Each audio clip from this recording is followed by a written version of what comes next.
Yeah, cool. Thanks, Brian. I'm sorry about that. We have Brian, and we have John, and we have Paul, and we have Trevor, who's just joined us. A lot of familiar faces and some new, so thank you very much for popping in. And I think what we'll do is we'll launch right into Brian's presentation, who's going to talk to us about... Oh, no, I've still got this feedback coming back. You guys can hear that feedback too? You guys give me a thumbs up? That is just bizarre. It's one of us. It has to be. Thanks, Brian. Yeah. I'm sorry. But it's sort of delayed as well. Brian. Yeah, it's not immediate. And we have Paul, and we have...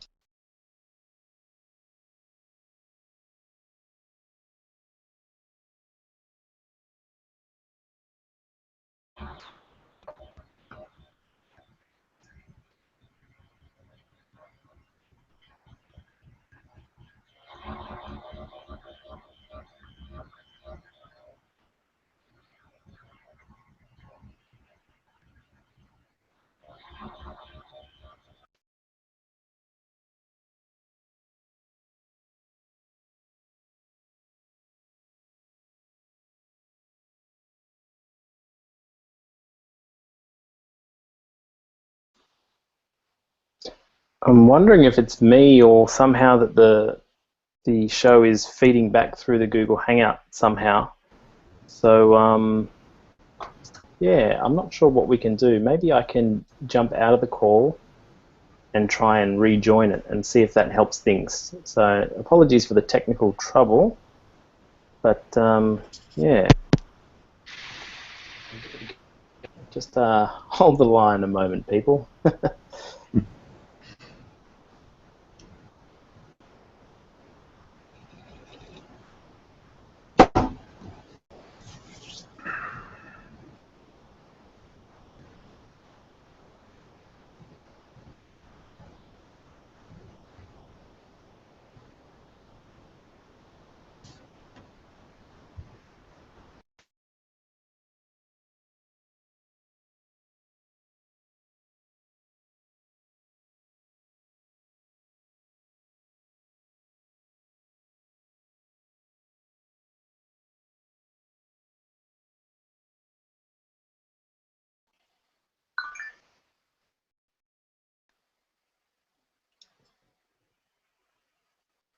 All right, let's try this.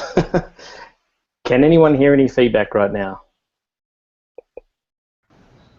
No, it sounds pretty good to me now. Excellent. I'm not hearing any. Whew. Welcome, Thad, as well. How you going? All right, how about you? Good, thank you. Now that we've got that psychedelic weirdness all sorted out, I'm going to give Brian some airtime so he can talk to us about his remote observatory construction and automation. Brian, tell us a bit about yourself and take it away. All right. I have been an amateur astronomer since age 12 when I saw my first lunar eclipse. And so I grew up in Wisconsin, near Chicago in the United States, and now I live in Michigan. And so for last 20 years, I have lived in the same house I'm at right now, and I was a visual observer for about 10 of those years, and I never wanted to get into CCD cameras because it looked like a real pain in the butt. I didn't want to mess with all that stuff, and it looked hard and expensive, and I said, no, I'm not going to do that, even though I've been trying to take pictures of the sky, bad pictures, my whole life. So I figured, no, we'll hold off. Well, then suddenly we got digital cameras, and I thought, I can work with this. So I got rid of my visual stuff and started to do more photographic. And at the time, and I'll show you what I had. You can see me I had a very large dome in the backyard up until this week. Jeez. So for 20 years I've had that dome. They took it away this week. I shed a tear. That's quite a commitment there. Yeah. I got the dome very inexpensively. It was in pieces in Ohio, and people weren't using it, and so I got it for a low price. But so I switched over to doing photography and stopped doing my visual because of a prison redid their lights about 5 miles away, and suddenly my whole south is bad. And so that whole is just depressing. So I just said, well, I can do photography, and I could subtract the light pollution. Yeah, right? You subtract the light pollution. So then I started that. So then I started with Canon cameras, and I still use Canon cameras. Mm-hmm. So I have not graduated yet to CCDs, and maybe I will, maybe I won't. I'm having too much fun right now. And was there a decision there, or do you have anything to add to the Nikon versus Canon debate? Well, back when I started, Nikon was not very good. Okay, yeah, their sensors were very poor back in the 90s, or in the early 2000s. They've caught up. They've got good sensors now, and you can get great pictures. And so I don't see any issues at all. There's so much good stuff out there. It's amazing, the equipment that you can use. One-shot color and CCDs, and now we got the integrating video cameras and Canon and the A7S, right? The A7S. Oh, you know what we did? We got to tell everybody, whoever is listening in, we love questions, right? Yes, that's right. Type in your questions, and I've got my question pane up, and I can see the questions. Okay, so Yep, I want that's to. exactly right. And I'll just say straight off the bat, we've been a bit CCD centric on the channel, but we do have a lot of live views coming from DSLR users. And so, not to sledge DSLR users, I think Brian is going to show us exactly how much is capable with a DSLR camera. And if you're not familiar with his channel on Instagram, he's only started a few months ago, really, and I think his Instagram name is Astropix Daily. Is that right, Brian? Astropix Daily. Yep. Yep. Already over 2,000 subscribers. It's a really great channel. Thank you so much. My daughter got me into it. Excellent. That's the way of it usually. I'm the only person my age I know who has even Instagram, much less an account. Very good. Now tell us a little bit about your new observatory, the one that caused you to get rid of the dome. Okay, so then it was really the light pollution's getting worse, and decide, well, you know, I'm going to look for something I can do remote control. And so I started driving around the Southwest, took a trip, and I visited a lot of places, and I checked out a lot of the things and the places where you can go, and they will give you a spot, and you pay $1,500 a month, and you get everything. And I said, well, I don't want to pay that. You know, that's pretty expensive, $1,800 a month to rent a space. So I figured, no, I'm going to just keep on poking around, and I was fortunate to then come across, I didn't even realize it, that a member of my local club was already in process of building this observatory. So my friend Stan, he already had the building already sketched out and ready to break ground, and so I came along at the last minute 2 years ago, and he enlarged the building to fit 3 telescopes instead of 2. Excellent. So I'm very fortunate. I kind of got to ride his coattails. I didn't have to go through all the difficulty of design, and I will tell you more about how we did it, and you'll see pictures and videos of how we did it. But I am very fortunate that I am a junior partner, and I've not had to bear the brunt of the full cost or the full difficulty of this whole thing. But having said that, you see more and more of these partnerships blowing up everywhere, right? You see these telescope farms growing everywhere, where people will a group of people will buy them and go in together, and I think that's a wonderful thing, and becoming easier and easier, and technology is making it possible. Yeah, I agree. I've seen your presentation before, and well, some of it anyway. I assume some of it's new already. We had some of this on the Astro Imaging channel as well. Exactly. Yeah, I'd love to see some photos of the construction and how it works. All right. So can you see my screen? Not yet. I can only see you. So I probably need to share my screen. That's it. I thought I had already done that. Yep. let's check that out here.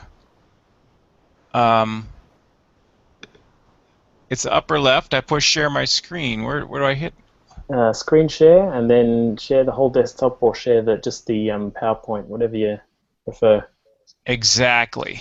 I want the whole screen. What the heck? Here we go. All right. So here we go. Now you can see. There we go. Here's the PowerPoint, and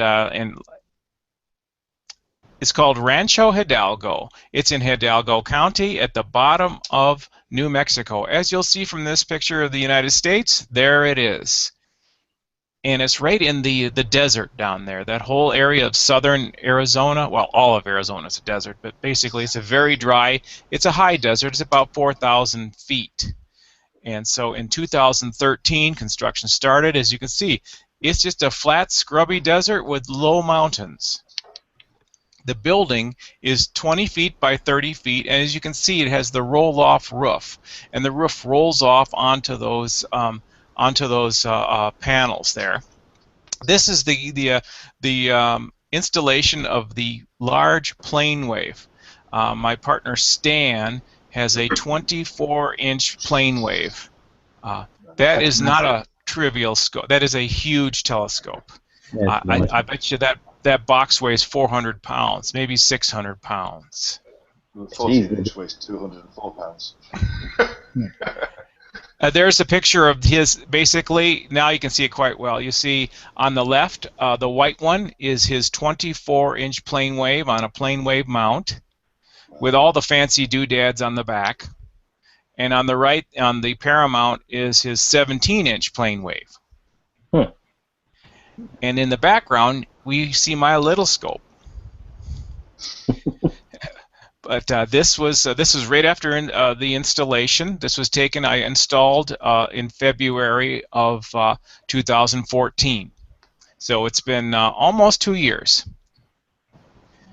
There you got a close-up of my scope. You see, it's quite modest. It's just a 10-inch or 250 millimeter. It's a reflector made as the Taiwanese. It was a Dob, but I had it refigured with a better secondary. You know, it's made into more of a astrograph.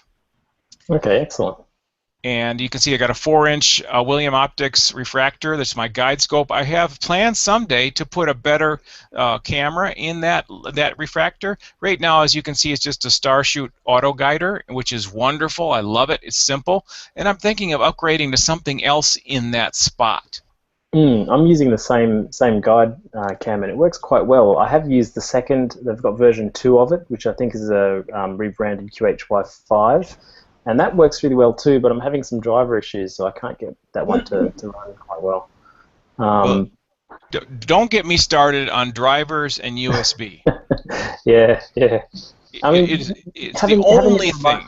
Having it remote means it makes it difficult to just pull out the camera USB and stick it back in again. You've physically got to switch your USB port off and on or something like that, right? You're screwed.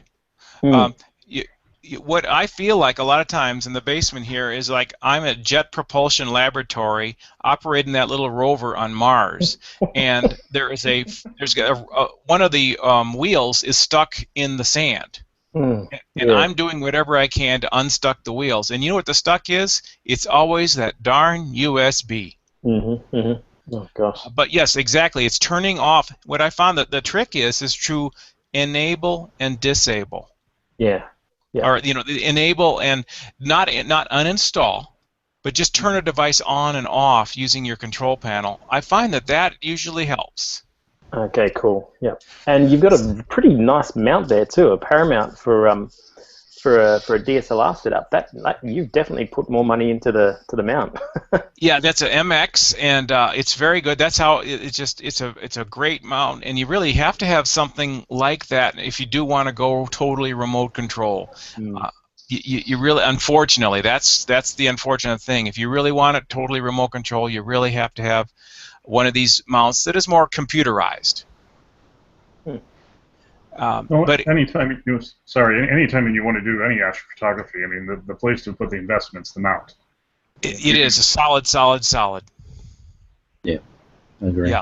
Yeah, and look where I've spent my money. My optics are cheap. right? I mean, this is a daub.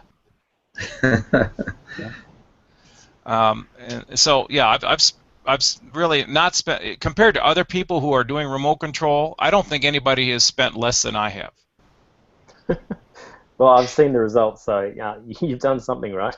Well, you know what? I'm going to write an ebook, and the ebook says that the equipment is only 1/3 of the whole ball game. Mm.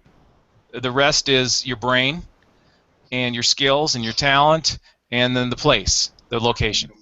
Now, how is the place, by the way, in terms of like its geographic location from the equator and seeing in general? Well, we're down near Mexico and the border. It's very dark. It's extremely dark. Now you do see some mountains in the background there, and so our seeing is not fantastic. The seeing usually is in the 2 to 3 arcsecond range. Mm-hmm. Okay, so this is not rock steady. So that is one disadvantage. It's not totally rock steady, but hey, if I'm only shooting at 1200 millimeters focal length, who cares what the seeing is? Right? Is that because of the heat coming up from the desert through the night? It's a great question. I think some of it's the heat. A lot of it is the heat, and other is just I think coming over the mountains. But yeah, the seeing is good, but not great. Now it's hot. So I found that if you want to have a DSLR out there, it's not cooled.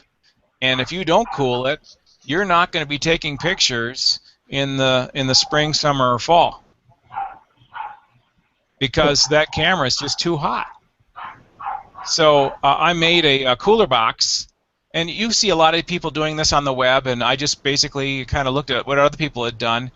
But I came up with something more simple and easier because I wanted it lightweight. And so this is just like bubble wrap, right? It's Mylar bubble wrap insulation. Wow. You know, you see those freezer bags, right? Freezer bags. It's the stuff. And I made it's basically in a shoebox shape, and the camera goes inside the shoebox, and the cold blower blows cold, and that's all there is to it.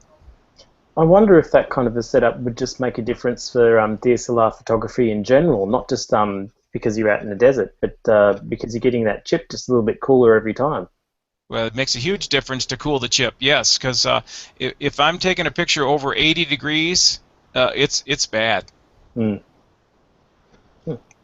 But I can get maybe 20 degrees Fahrenheit, 10 degrees centigrade out of this thing. Cool. No pun intended. So yeah, I've been very happy with this, and it works very well. Everything is switchable remotely, and you can just see me walking around here. This is the first week once we installed everything, and you can see I've got this is the 24-inch plane wave, and then the 17, and you can see the roof closing there. Mm-hmm. Nice and slow. It takes about 2 minutes to fully open and close the roof.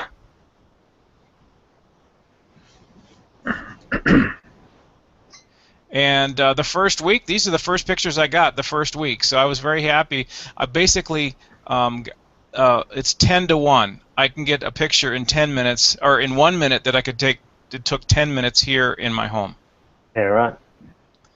And Centaurus A was only 6 degrees above the horizon, but I got a pretty good picture.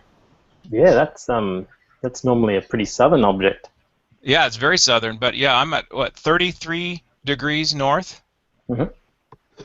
So 33 degrees north, yeah, and that was only about 5 to 10 degrees above the horizon, so I got lucky on that. And then the rosette, I didn't tell you that the reason that you're seeing such good red is this is not a stock camera. This is not a regular Canon camera. I had it modified. Okay, yep. And just for the listeners that don't know, that is when you remove the filter, is that right, to get more of the Exactly, hydrogen? yes. I sent it in to one of many people. They peel off the filter that is currently there that takes away the deep reds and the ultraviolet, and then replace it with a filter that allows just a little bit more red. Excellent. If you take a picture normal with it, it comes off looking pink in daytime. Yeah. And then just recently, what we found was that with the large plane wave, the 24-inch, the mirror is Pyrex, and it does not cool fast enough. Right. So, So that's so that it matches the ambient temperature of the exactly. around you. Yeah. And so the mirror. So we were finding we'd have to refocus every 10 minutes. That's not a good idea. No. Refocusing every 10 minutes. No. So how did you solve this? Well, as you can see, we use very precise equipment to pick up this very expensive telescope. Now, had it been mine, I was taking this picture because if it had been my telescope, I would have been filling my pants right about now. Yes, definitely. But you know, when you're out in the desert, you use whatever technology you have, and this is it. I don't know if I'd trust that gentleman in the Deer, the driver there, with my investment. But we took it out, we put it in a case, and shipped it back, and it is now back in business with a new quartz mirror. Wow. And the quartz mirror will cool much faster and does not have that thermal expansion. Okay. And I just enjoyed looking at this picture, comparing this to the Hubble shot, and you can see the little antenna on top there, where the stars are being born, those protostars there in the Trifid Nebula. Yeah, I see it. So yeah, that's pretty good for 1200 millimeter focal length. And that's M83, and this is M13. Beautiful. Now, as you can see, the seeing wasn't too bad that night. Or maybe this was across 2 nights. Maybe this is about a 4-hour exposure. So, been very happy with everything. It has worked very well. That is my Instagram. Yep, a really, really great account. And you are doing daily pictures, aren't you? You've done daily pictures since you started, yeah? Yeah, I've done them every day, but I'm getting worried. I'm kind of coming to the end. I'm going to have to I have to start taking more pictures. Yeah, I'll just get creative with processing. But actually, yes. Sorry, Brian. How's the monsoon situation been there? I mean, I know here in Southern California we've been getting a lot of moisture blowing in from northern Mexico, Arizona. I was just wondering how that might be affecting your location there, kind of on the border of New Mexico and Arizona there. Oh, it's been horrible. I haven't been able to take any pictures really since early June. Just here and there, little bits here and there. No, it's been a very strong monsoon, and worse than last year. And yeah, we haven't been able to do a whole lot. Yeah, it's a problem. Also, last summer, I was hit by lightning. Wow. And the scope was the observatory was hit, and it fried my computer, and it fried the board on the Paramount. Ooh. Jeez. Okay. So have you done more in the way of lightning protection since then? Like just like corners of, well, I don't know. I guess I wonder how you would do that even with a roll-off roof. Well, we definitely have more grounding. That particular zap came through the internet line. It came through the Ethernet line. Yep. So we've got a new optical cable. Okay. Yep. Good solution. So we've got that, and it's better, but it's not perfect. And so we've done some, but you just got to cross your fingers.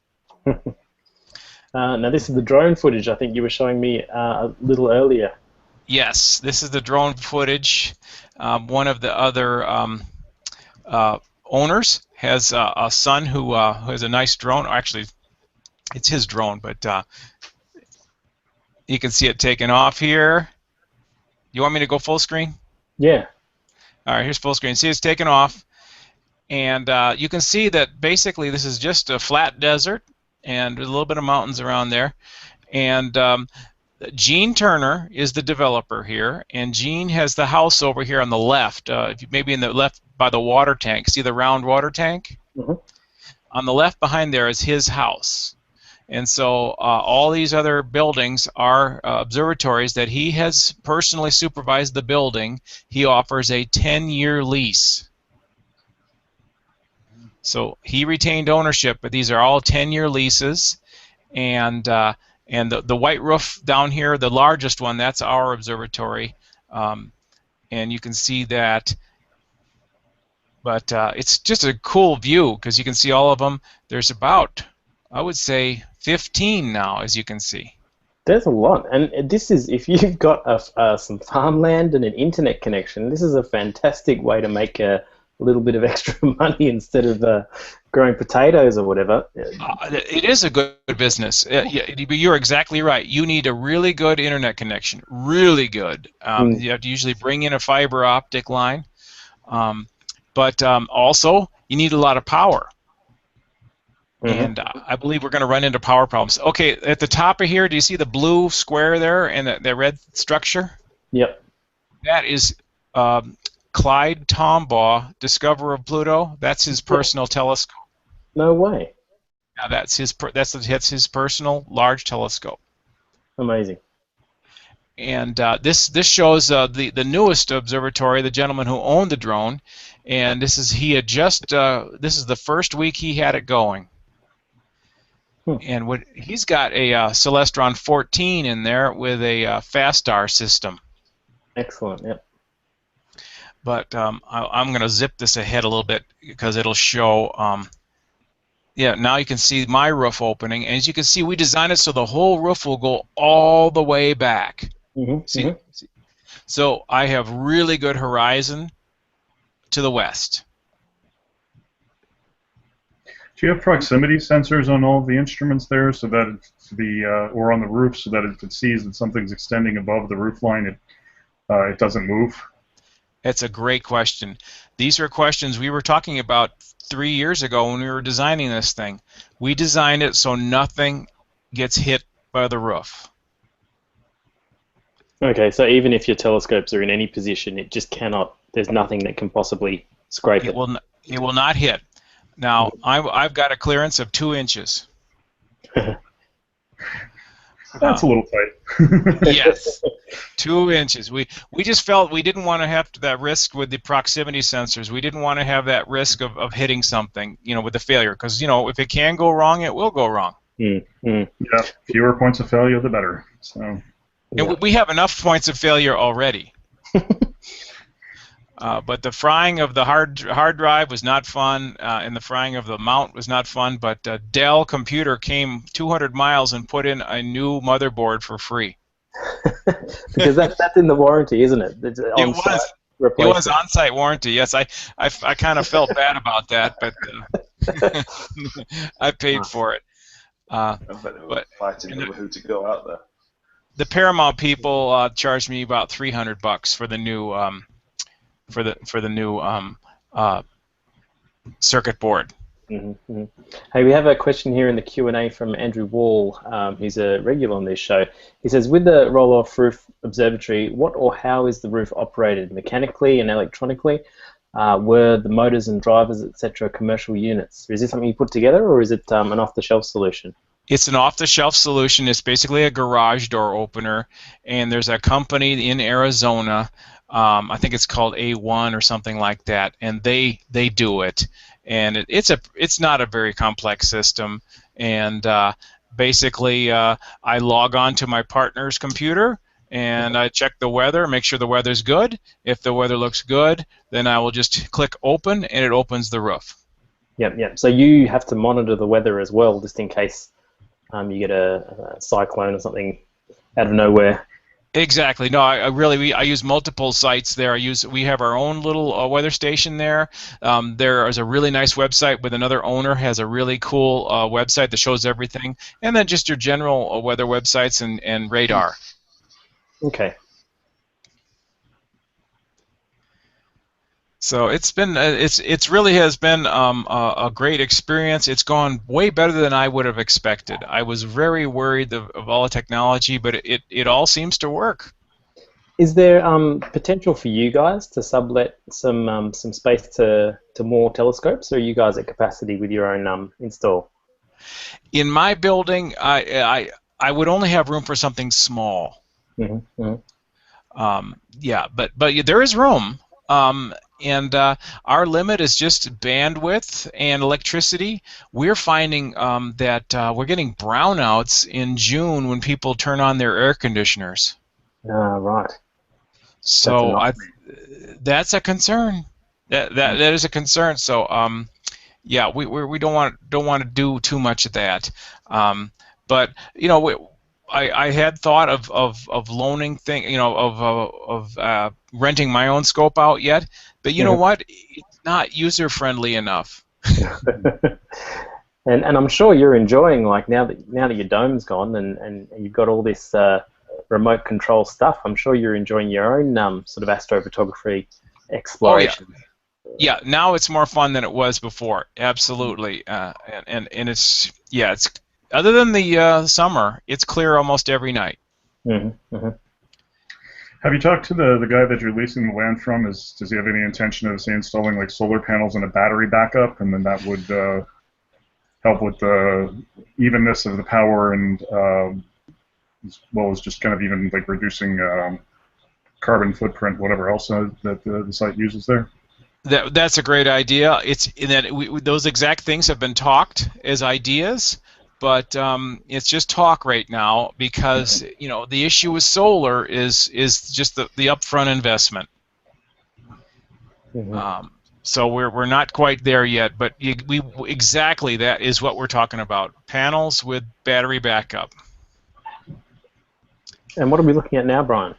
This is I went to a time-lapse workshop near Las Vegas in the mountains, and they taught how to use professional tools and techniques to put together your time-lapse. So I had a real fun doing that. And at the end of this video, and it's just another minute after this, you're going to see a video of the observatory.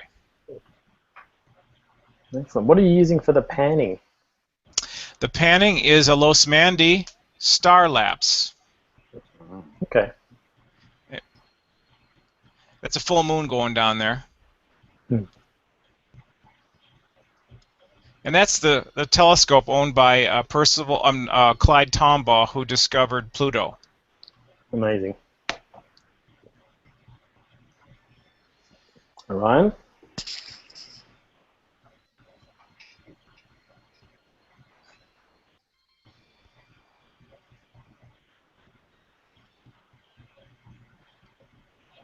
And that's pretty much it. We just get into some of the shots that I've taken recently with the scope, but actually this is a year old, so these aren't that recent. I was going to ask you. Thanks once again for your presentation about all of this. I know a lot of us are just jealous of having that kind of facility to use at our own disposal. But of all the pictures that you've taken there or in your dome even, do you have a particular favorite over all this time that you've had with the observatory? Well, I just read a quote today that says my favorite shot is my next shot. Yeah. And by the way, here's the live video of the telescope. Oh, this is right now? Yes, right now. I'm glad we got something live on the show. This is live. Yes, and if it weren't raining there, they had rain, hit a little storm about an hour ago. I would open the roof and show you, but and we'd probably catch but it's not good. But I think that M13 shot is my favorite. Yeah, that's really nice. Yeah, very good. So yeah, that's it. And one thing I also do is I will take this into the schools and show school groups and clubs live views and live pictures using the scope. Fantastic. And I'll be doing a lot more of that this fall, going into schools, universities, usually in the evening. And the students get to pick the objects they want to take pictures of, and then we take 30-second to 1-minute shots. We download them, and then they can put them on their Facebook page. Mm-hmm. Mm-hmm. Very good. Very good. We do have a little bit of stuff in the Q&A. Jamie Orlando saw your job conversion and said that he has a 10-inch job and he loves it. Thanks, Jamie. We also have Andrew, who is also probably would have bought the dome off you had you not taken it apart and sent it somewhere else. Thanks, Andrew. And Michelle asks, I can shoot some object Messier catalogue with my small telescope and smartphones, question mark, as I've done until now. So I'm going to just guess that that question means how do smartphones fit into the whole astrophotography thing? And I've got to say, smartphone sensors are extremely small, so they're not ideal for astrophotography. They're good though. Like as far as sensors go and modern technology, smartphones are amazing devices, and the cameras in them are typically amazing as well, and they get better and better every time. There's a lot of good astrophotography being done through smartphones. The big drawback, of course, is that you don't have a lot of software control over what's going on, so you can't really adjust things like the ISO or the exposure properly. But there is no good reason why you can't use it for doing video stacking. So you can use a smartphone to just take videos of planets and then stack them later on in other programs. I've seen that done. I've done it myself. It's definitely a good entry point for astrophotography if you want to go down that route. I also know if you have access to a 3D printer, that there are STL files available where you can print out a holder for your smartphone with an eyepiece insert attached to it, so it's all one piece. Your smartphone goes in there, you put it in where the eyepiece would go, and now you've got a solid mount for it as opposed to trying to handhold it or whatever else to do your shooting. I mean, my students have gotten awfully adept at getting pictures of the moon, and I've seen them do the sun with our H-alpha telescopes. I've seen planets, double stars, just smartphone over the eyepiece and do an afocal shot with it. They've gotten surprisingly good at it. I love seeing the results. So. Yeah, it's funny because smartphones are designed for on-the-go photography, but some of those features for that, like hyperfocal distance and just having a really sharp image to take a selfie with, just actually works out perfectly for astrophotography as well. So I think we're going to jump straight into some of our reader submissions. Paul from New Zealand has clouds today, so he's going to share with us some from our Global Star Party Flickr group. Thanks everyone for submitting your images. They're always amazing. So Paul, what are we looking at now?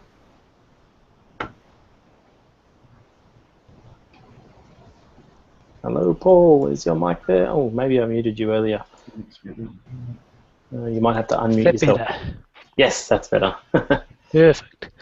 This is the Bubble Nebula from Ralph Smythe, taken with a Canon 1000D and a Skywatcher ED80. Nice. This is one of those objects I'm not terribly familiar with. Thad, can you give us any exegesis on this object? Let's see, where are we looking here? This is... Bubble Nebula? Which nebula? Sorry? Bubble? Bubble? I mean, there's a bunch of potential bubbles out there. That's the one thing you get, this nice kind of puff shape. I mean, there's a good one in Cygnus, there's a good one in Lyra, there's a good one in Cassiopeia. I know those are all northern hemisphere, so that's probably not what we're looking at if Paul was shooting this. Ralph's north, I think. Yeah, this is a northern hemisphere one. Oh, this one? Okay. I mean, essentially, yeah, you get these phenomena in space where you have not quite a point explosion, but something where you just get a puff, and so since things are going to expand radially, it's going to cause this kind of nice bubble shape or carve out a bubble-shaped area, and that's usually what you're seeing with this, is that the gas was already present. Some decently violent event happened in there, and as the shock wave goes through it, the shock wave kind of creates this bubble-shaped cavity in it. Mm-hmm. So would this be like we look at planetary nebulas as being a kind of supernova, or just supernova, and this is much later when you've got the remnants of that? Let's see. I got to think about what would cause the bubble. I mean, you might have something like a nova. Probably not supernova. I mean, the bit with planetary nebula, it's just the end of the life of a dead star. So you're getting the outer shells of the whatever star was, like kind of slowly over tens of thousands, hundreds of thousands of years, drifting off into space. I'm not as familiar with how long and the density of material is causing bubbles. Because I mean, like I said, there's three of them that I can think of: Cassiopeia, Cygnus, and Lyra. Yeah, but actually, I'm gonna actually have to look more into it to get the exact time frame over which they form. I mean, you do see, distinct ones. Was it Monocerotis V838, where you get the light echoes from a nova that's gone off, and as the light echoes off of the various layers, so it's not quite a bubble, but in that case, the light echoes effect cause kind of something that appears like a bubble. But yeah, what the actual events are that distribute the matter in this manner, and I mean, they're not rare, but they're not terribly common either. And like I said, I can only think of 3 examples that would be reachable by amateur scopes, or amateur astrophotography setups. Probably more out there, but yeah, those are the 3 I can think of off the top of my head. Very nice, and not a bad shot either for. I'm going to say for a DSLR, but I don't mean to put down DSLRs, Brian. I know you're doing amazing work with DSLRs. One from Shah in Malaysia. This is the sunspot, which has been really active lately. Do you know what the number is? Oh, there, it's written there. AR2403. Just heading out over the limb. That would have been just today or yesterday. So it would have been a few days ago. Yeah. Yep. So this one has been causing a lot of solar activity, solar flare activity, and northern lights in the Arctic, and it's been going for days and days and days. So it has been quite active, and I believe there's still a chance that that activity is going to continue for a little while. Thanks again, Shah, for your always excellent pictures. If you're watching. It's also great with something like this is to look through historical data from this past week from like the Solar Dynamics Observatory. You can see a lot of magnetic reconnection events going on with it because the north and south poles of where the field enters the sun are so widely separated. So, and if it's on the limb of the sun, okay, then you get stuff like this. and is this a north-south kind of polarity here when we have 2 holes that cause a filament or a prominence like this? Generally, I mean, it would be unusual to have 2 places where it would just be kind of spewing things out through like a coronal hole or something like that. If they're this close together, and you can even see there is gas that's flowing from one to the other. Anytime you see a connected loop like that, you're seeing material plasma flowing along magnetic field lines. So it may have been that, at some point before this picture was taken or after this picture was taken that there was more of a connection between those 2, but this is kind of the plasma is just kind of settling back into the sun at this point. Or starting to leap off of it. Hard to tell without animation. This is a shot from Wendy Clark, who has submitted stuff in our group before. Thanks a lot, Wendy. That's a really, really nice one. Looks like it's 500 frames aligned in PRPP and 85% stack in AutoStack 2, which is a very, very well done, well used process these days. Really nice stuff. Anything else there that takes your eye, Paul? This is a nice moon picture by David Blatchflower. Thanks, David. That is really quite something. Almost full, and a lot of lovely detail. Probably the 97% or so there. Mm. Yeah, I always love how Aristarchus, up in the upper left corner of the photo, that one super bright white spot that's there kind of on the border between Oceanus Procellarum and Mare Imbrium. That's the crater Aristarchus, and just any kind of lighting that you get on it, it's really, really bright, really stands out. And the close-up of it, you can see. Actually, let me see if I can include a close-up here. I'll just post this over to the group from mine. This was one that I would have shot, kind of just even a test shot with the 14-inch that we have on campus, but kind of showing some of the detail around that crater. We got it shared over here. Yeah, I notice when I take photos, and especially color-enhanced photos of the moon, where I can see the green areas, which are apparently lithium and blue as titanium oxide. But there's also these lovely little white patches as well. Are they just sort of more exposed areas, or what? They're just more reflective?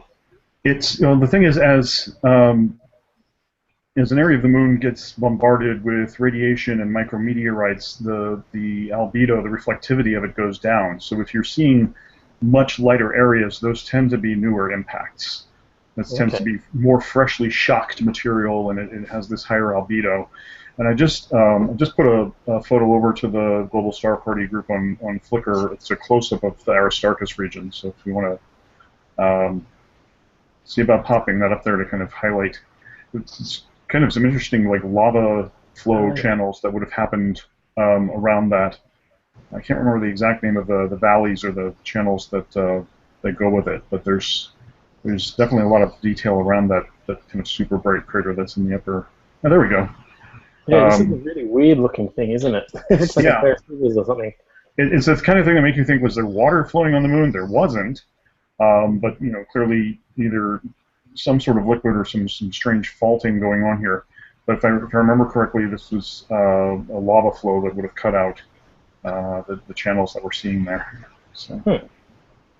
Yeah. That's. I often sort of stumble upon this one as I'm sort of whizzing around the room, the moon with my scope, and I always go, "That's really weird looking." Yes. All right, I'm going to share one of my images now, just because I can. And this is the Lagoon Nebula, M8. Can you guys see that? Oh, yes. Okay. So this is shot under a full moon, and this is still a novelty for me, but I can actually shoot in a full moon now that I have some narrowband filters. It's using the Hyperstar rig, which I believe is fairly similar to yours, Thad, the 9 1/4 Celestron Edge HD with a Hyperstar. Yeah, I think we've got the same equipment as far as that goes. So. Yeah. So I'm using the filter draw system that Hyperstar have, with these nice little magnetic drawers that you can just put in a beta filter. But these filters are tuned for the f2 speed, so that you don't get a shift in the spectrum it's trying to target. So this one is my first bicolor image. The dominant is easily the hydrogen, which is mapped to the red channel. But the nice inner area there is the O3, or the oxygen. And I don't really know too much about how it all works, but it certainly came out with a lot of detail, even though it was an RGB camera, so it's only hitting 1 out of the 3 pixels, and I'm cropped in quite a bit. But yeah, there's a fair bit of detail. I swear that it seems like there's more detail when I use the HA filter, even when I shoot RGB. HA seems to gives you more sharpness by default than RGB. Yeah, I definitely notice it. Weird. Yeah. What did you use to process it through, Dylan? So this is 50 minutes of HA, 50 minutes of O3. The calibration I did in Nebulosity, which was just removing the darks, and then the rest in PixInsight, so doing a bit of dynamic background extraction to flatten it out a bit and doing the stretching there. I'm in that transition phase over to PixInsight, which I'm really enjoying, and I'll probably be $350 poorer very soon. I'll just get you stretching your trial to the bitter end. Yes, that's right. You're going to catch the disease that a lot of us had here, where it's like, okay, now I have to go back through all of my old data and reprocess it with PixInsight. Yeah, that's right. Yeah. Never a day goes by when you see a Facebook post with somebody saying, I've just gone back through some old data. Yeah, I'm trying not to do that. Where you share an image and then you share it again 24 hours later, and then 48 hours later it's like, oh, I've just done it again and again and again. So I'd like to talk to you sometime about this magnetic filter changeout for the Hyperstar. It's something that I have a light pollution filter. I mean, I'm in the total white zone here, kind of between Los Angeles and Long Beach, and I've wanted to see about getting into narrowband, but I've always been a little bit hesitant with the Hyperstar just because of how much you would have to change out, remove the camera, take out the filter, put the nose piece back on the Hyperstar with the camera attached, refocus, etc. And so The filter actually sits in the Hyperstar lens, and you take the top of it off and put the draw system in, and so you don't have to pull down your whole image train every time you want to change the filter, which is really great. It's just like a little drawer. It just pulls out, and you put the new filter in, and it clicks back into place. So I don't have to recollimate everything. I don't have to pull down everything. I did this all in one session, changing between the two filters, and even one of the frames, because I've got a street light next to me, and I knocked this street light out with a little laser beam because it's got a little light sensor on the back of it. So I just hit that with a laser beam, and I've got a little mount, so the laser just sits there turned on all night long, and this street light's off. But at one point, my laser ran out of batteries, and the street light came back on again, and I was completely unaware of this because I was inside imaging, and with the narrowband, it just doesn't show up at all. I'm cutting right through it, which was really great. So I have seen a lot of good work with narrowband and in extremely light polluted areas, but I'm happy to say that that trick actually works for Hyperstar as well. Okay, yeah, I've definitely got to look into that kind of system. I'm sure my wife would be a lot happier if I wasn't having to load everything out and head out somewhere there's no cell service, every other month or something, and camp out for 3 days to be able to do some good deep sky work. So there's a whole discussion, which I think is what Rob was talking about earlier, about so you're putting your stuff in the back of the car and you're setting off. I mean, I've driven 4 hours to go to a site, and there's an argument that when you get there, an image for 2 minutes is worth 40 minutes back at home in a white zone. Yeah. I mean, I think I'm trying to think of the kind of the trade-off here. I mean, I know there's some stuff that I've gotten like from Death Valley. It's just not possible from a white zone. But I think that 20 to 1 signal to noise ratio increase. That sounds about right. It's ridiculous. I mean, I think it varies according to where people are in their own. If you're in a white zone, then to my sense, apart from spending probably $500 on Astrodome filters at 3 nanometers. Yeah. And the other one that you can either get that past the wife, or you could just get in the car and drive. The other one that's the real killer here a lot of nights is just when the humidity rolls in off the Pacific. So I mean, I could have really good shooting for a while and things look clear, and then I can tell it's like, oh man, there's the southeast, there's that wall of clouds. I have 20 minutes left before the whole sky's sucked in. Yeah, it does provide some excellent seeing sometimes, though. I mean, I've been able to do some Jupiter work and Saturn work from around here, even with Saturn only being about 30-35 degrees off the horizon. Now, nothing like Christopher Go or Damien Peach, but still pretty darn good, I think, for a 9 1/4 scope and not having an observatory or anything, and just leave the scope out there and it cools down as the sun sets. It's not too far off from nighttime temperatures, as the sun sets, and pretty generally pretty happy with it. But there's, like you said, there's all the trade-offs. You're in a white zone. Okay, well, it doesn't work too badly for planetary, and sometimes it's super dry, but if it's dry, it's usually windy. So okay, then what do you do? Thankfully, there's enough. There's Mount Pinos, which is at 8,000 feet, and that's about a 2.5-hour drive. There's the edge of Joshua Tree, again, about another 2.5-hour drive. And then if I really want super amazing skies, then Death Valley is about 6 hours away. But which is still a huge mission to pack up all your gear and go out and think about batteries and all of that. And I think there's something to be said for doing all your practice at home and just being really good at your gear and practicing even when the moon's out and getting your guiding all up to scratch, so that when you do dedicate that time to get in the car and actually pull everything out, you're actually not wasting your time there just trying to figure out software and stuff. Right. Yeah, and even practicing. Sorry, even practicing a good reason about power. A thing I learned about driving 4 hours to find out that your power requirements are really poor. Yeah. But yeah, even just practicing at home to practice even kind of failure situations, like what can I do to improvise if something does go wrong out there. Like I said, I was going to see about bringing some live Saturn this evening, and then I realized, no, there was a cable that tore last time I was doing planetary imaging, and that's the power cable for my Fleet 3, so I haven't had a chance to repair that.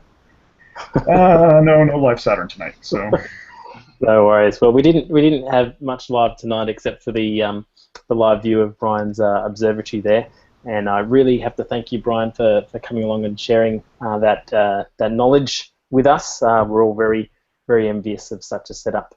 I'm going to wrap up the show now because we're on the hour, so I want to say thanks, John, for coming by. Thanks, Paul, for helping me out with the feed. Thanks, Thad, for your awesome knowledge as usual. Thanks, Trevor, for being in the room with us. Thanks for everyone in Q&A, including Daniel Heron. I actually wanted to share some of your images tonight, Daniel, but I just didn't get there. But we will share them out soon. Daniel Heron does some great lunar work and time-lapse work as well. So yeah, thanks everybody, and we will see you again for episode 15 in Australia or New Zealand, weather permitting, next week. Thanks a lot.